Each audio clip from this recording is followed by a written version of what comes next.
ওর মায়ের বাপ বিশ্বাস করো ভাই, একই এলাকার ভিতরে 5 জন ছেলে যখন একসাথে বড় হয়, 5 জনের ভাগ্য কিন্তু একরকম থাকে না।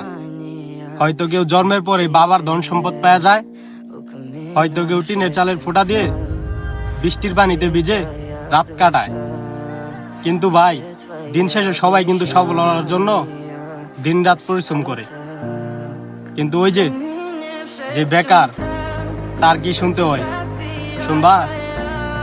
আরে তোমার ছেলে ঘরে বসে থাকে, আমার ছেলে তো বিদেশ যাইয়া বছরে 6-7 লাখ টাকা পালায়।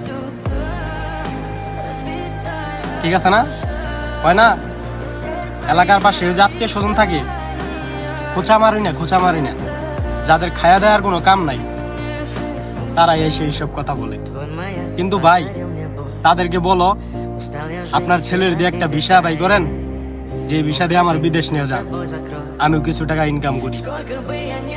আরে আমার ছেলে তো ভিসা কই পাবো, আমার ছেলেই তো অনেক কষ্টে গেছে।